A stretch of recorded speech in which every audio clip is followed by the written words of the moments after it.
Hello, everyone. Good afternoon. Yes, most likely you're watching the replay, so good afternoon to you.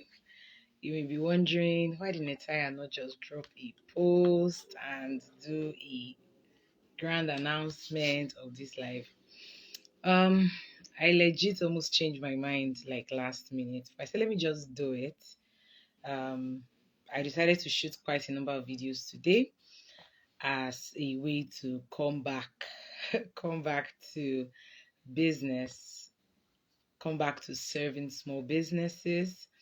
That's why I said, okay, let me do this. I said, okay, should I shoot a video or I said, let me just do it live? It's better.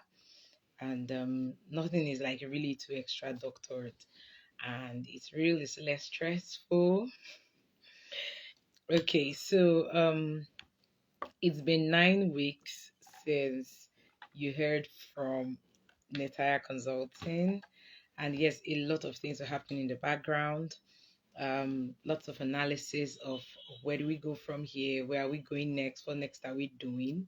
So you need to know that every business experiences this. So don't think that probably your business experienced it one time or is experiencing it and it seems as though you're not doing anything, you're not thriving. At times you just want to sit back and breathe, just disappear at times with or without notice.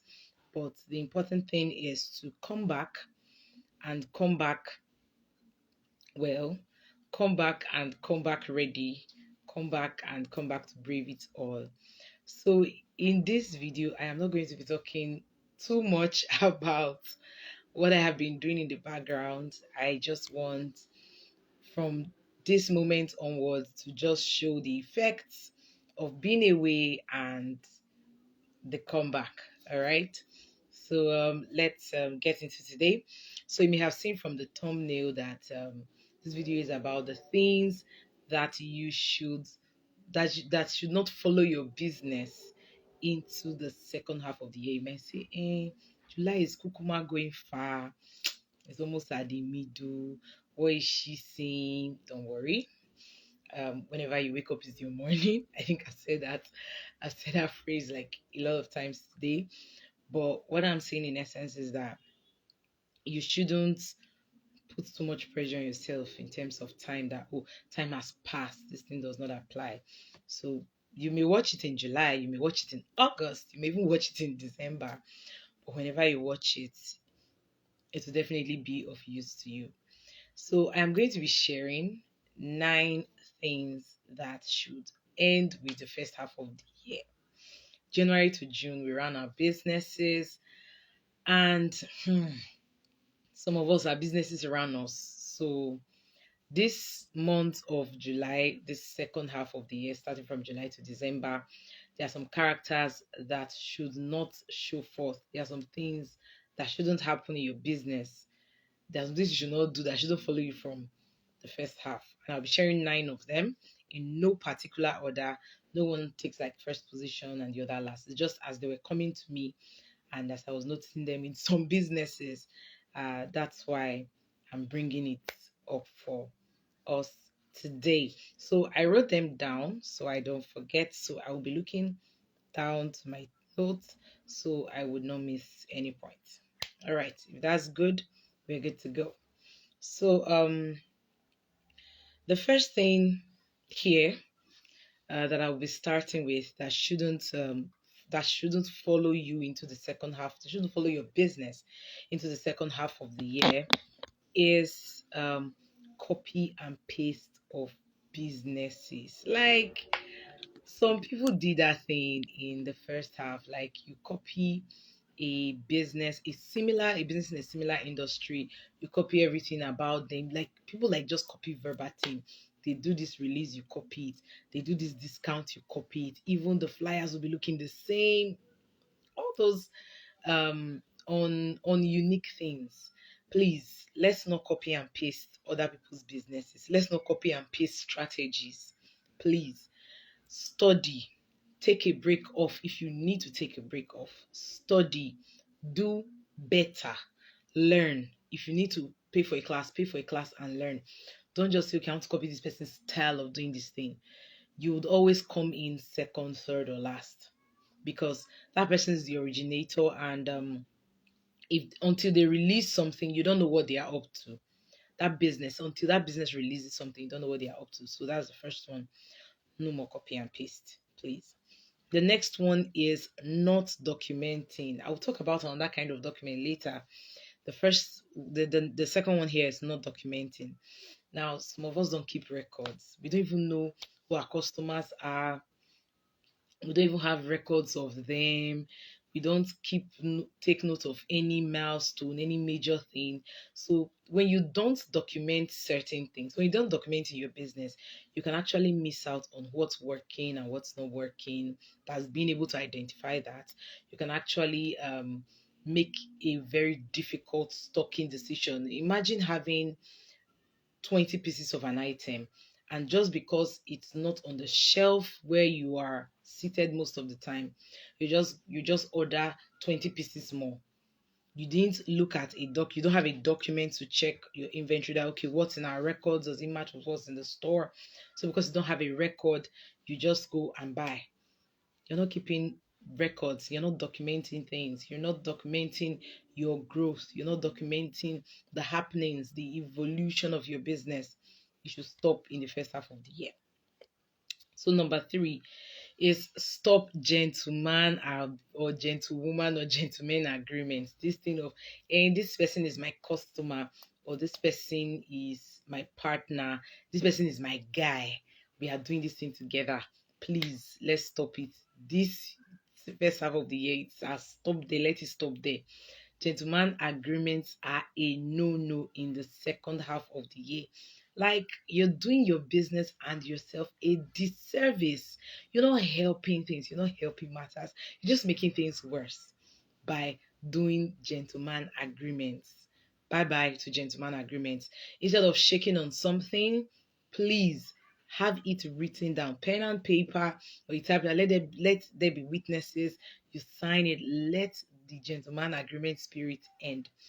I heard a story of someone close to me who had a gentleman agreement with a business, and they everything promised was verbal, and by the time, well, when it was time for the other person to fulfill their end of the deal, the person I know in the deal got ripped off and ended up getting nothing.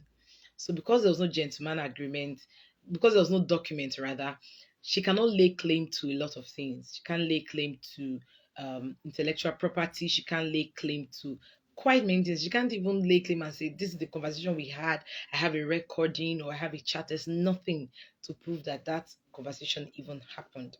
So that's the danger of gentleman agreements. Don't say, they will just give me the things. Please have a document.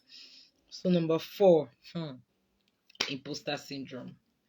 Seeing, it's very easy to do something, and when people ask who did this thing, you're shy, you're scared, you're like, beg, I can't say I did this, let me just keep quiet. Please, first half, that's that. Don't allow imposter syndrome rob you of anything. I remember in my fashion business, sometime in February, for my brother's wedding, I made an Ashoki headband for the first time. So I wore it for the wedding. I didn't want to tie gele, obviously. I've been making headbands, so this is just using Ashoki to make. I made it, and naturally, yes, who made this headband? I did. I remember after the wedding, someone told me that, oh, she saw the picture of the headband and all. I said yes. She said, wow, beautiful headband. So I said thank you, and naturally, my natural instinct is to say I made it. I just heard that voice saying, don't say you made it, just keep quiet. Don't say anything like, eh? I made it. I made it. So because I voiced it out, I was able to get the deal to make an Ashoki headband for her. So just imagine I kept quiet about what I did. That would have just been a rip-off for me. She wouldn't have known I could do that. It would have just been mute. I would be looking for free money or whatever kind of money. And I'm saying, no, people don't know I do this thing. Meanwhile, imposter syndrome has stopped me from grabbing that. So the fifth one is poor financial record keeping. Now I said documenting first. We could talk about another one. Poor financial record keeping. So You are in business because you want to make money. If you're not making money, you're running a hobby, you're doing a charity, you're just shout dashing people something, there you're not making money. So how can you be making money and not keep record of the money you are making? It doesn't make sense. Okay, it's not a smart move, it's not a wise thing to do, it's a very, very disadvantageous thing to do to yourself, to your business. So it's important for you to keep records. If you don't keep records of everything that you're doing, if you don't keep financial records, you won't even be able to tell the product people are no longer interested in. You won't be able to identify the combo products people buy most of the time. Yes, we know that at times customers want to like buy combo products, then buy these three items together. But if you are not keeping financial records, you will identify what is a combo deal that you can probably put together and make more money from because it's a combo deal. That's just an example. You won't be able to see what's working. You won't be able to know where money is being wasted. You won't be able to know where you need to channel certain resources. If you even run ads or do any form of marketing, you won't be able to identify the form of marketing that is even bringing money. You won't be able to see where money is leaking out in your business because you're not keeping financial records. Then number 6 is lack of a regular review. Now I would say there's nothing as cool as having a regular review. There's nothing as cool as having a regular review. It's very important for you to review your business every month. Every month, I advise you review your business every month. Oh, the month of June, July is over. What happened? How is it how did it benefit my business? What was the new thing I did? How did it benefit me? What do I need to stop doing? Just review. What do I need to check? It's when you're reviewing, you can check your records, you can identify what's working and what's not working. You can give yourself recommendations, because there's one thing when you review, if you tell yourself the truth whenever you review, you will be able to give your business recommendations that, okay, why don't we try this? Probably it will work. So it's very important for you to review. Lack of regular reviews stopped in the first half of the year. Don't try the second half. Okay, number 7, not upgrading knowledge. Like number 7 and number 8 are linked, but let me take note of upgrading knowledge. Like, come on, you knew something before, things are changing. You need to learn. You need to know what's up now. How is this thing being done? What's the better way to do it? I remember seeing a tweet this morning. Somebody put something on Twitter, and she was saying that she just found out a new way to peel beans for moi moi and akara and the rest. And she was able to peel a large quantity of beans in under 30 minutes. Say, and she has been suffering all these years. That's what happens when you don't have knowledge. So just imagine she doesn't have knowledge, she doesn't know anything about it. She would have still been going through the rigorous process of going through a lot, suffering when it's time to cook, to make moi moi or to make akara or to make any bean meal. Imagine just, oh, I will soak the beans, I will wash it, I will pick it with my hands. Meanwhile, she just found a very quick method with my blender. I can do this. Oh, I never knew. So that's what happens when you do not get knowledge, when you do not acquire or upgrade your knowledge, you still be like old school. You still be old school, you still be behind time, you still be saying, hey, let's manage with this, let's manage with that one. I can bear no matter what, things are better. Mm-mm. You might have said there's no money January to June, July to December. Please, you and I know that the economy in Nigeria has changed. Yes. So please acquire knowledge, upgrade your knowledge. What you knew before, it doesn't really work right now. Upgrade your knowledge. All right. So number 8, training for your staff. Now this one, some businesses will say, I if I train them, they will leave. When you hire them, they had some form of training. Either they learned it themselves or they they were taught in the previous place they worked in. You cannot say training staff is a loss for you, because if you don't train, some people say, if I now train them, after a while they will not leave. And your training that you have trained them, it will help them as they are working for you. It will make them to be better. And like it or not, there will be those that will leave, there will be those that will stay. The period any of these categories of persons are available, even those that will stay with you forever. The period you have those that will finally leave and those that would stay longer, they would be using skills in your business, the skills that they have been taught. So if you do not teach them, you end up being the one operating, like you'll be stressed out. You'll be repeating yourself a gazillion times, telling them the same thing over and over. Be annoyed when they're not getting their customer service right. Be upset when this is not happening. Please, businessman, businesswoman, this is the second half of the year. Do yourself good, save yourself stress. It's not a bad thing for you to go on holiday and don't be panicking whether your staff know how to operate the POS machine or the cash register, or know how to lodge payments, or know how to take pictures. Train them, please. Training for staff. I'm not going to train my staff ended first half. This is second half. Okay. Now the last but not the least is marketing your business. Now, that character of not marketing your business, rather, not marketing your business. Now, some persons will say, my customers already know me. People know I'm good for this. When they just call my name, I come out. Why is Coca-Cola still marketing? Why is MTN still selling to us? Everybody knows that you will buy SIM card. Yes, you buy SIM card. We need SIM to make phone calls. But it's not a bad thing. It's not a bad thing for us to say, okay, um, this is my business. Let me market it. Coca-Cola is still marketing. You see, the big telecommunication companies, they are marketing. Bigger businesses are marketing. What is wrong with you, small business or medium business or micro business? Market your business.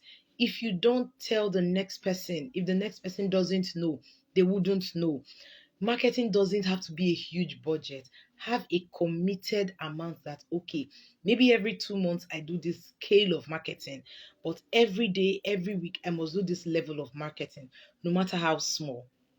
Okay, marketing is not only running of ads. You can market with your packaging, you can market with your offers, you can market with your pricing. I think we'll talk about elements of marketing some other time. But please market your business. Don't say market is not selling. Times are hard. Times are hard for every business. Times are hard for customers too. And people are spending money, and people are making money, and people are cashing out. So please do not fall for the lie that worked for you in the first half, saying you don't want to market your business. If you even notice, because of the change in the regime that caused a change in our economy, if you look very well on social media, people are marketing like crazy now. Businesses that were not marketing before, they're marketing like crazy. I came across a sponsored ad of a business on Instagram. I've never come across the business before, but I noticed that in the last I went to check their page. It was the ad that brought me there. The ad was a pack another with me ad, right? So I liked it. I went to check the profile of the business, and I got to find out that they recently started doing reels, and each reel was pack another a pack another reel. That's a reel where they show how they pack their orders, how they deliver, and all. And I was like, okay, if a business, they're talking about a business, a boutique that one order is as much as 300k plus naira, and they are filming that part and showing it all over. How about you that struggles to sell 50,000 naira in a month or 100 in a month? So please do yourself a favor, market your business. All right, thank you for watching the replay. So, Delphinium Events, Dave Sigo Consult, thank you so much for joining. I am back. Netaya Consulting is back, and we will be seeing many more things that will be rolling out. That is, many more show ups. Let me put it that way, showing up better to bring solutions to your small business challenges. Yes, and special anniversary congratulations to Delphinium Events. Delphinium Events turned 7 years yesterday. Congratulations. They are one of the leading event industry event companies in South South, particularly in Edo State. So congratulations, Delphinium. We're super proud of you, and keep doing amazing things. Keep doing amazing things. So that's it for me today. Yes, 20 beautiful minutes, and this is where I will be drawing the curtain. Thank you so much for watching. And if you're watching the replay, thanks to do not hesitate to share this video with as many small business owners, entrepreneurs that you know. They should stop doing these things that they were doing in the first half. This is second half of the year. We can make money. It is possible. A word is enough for the wise. So till I come your way another time with some beautiful content, keep making smart business decisions.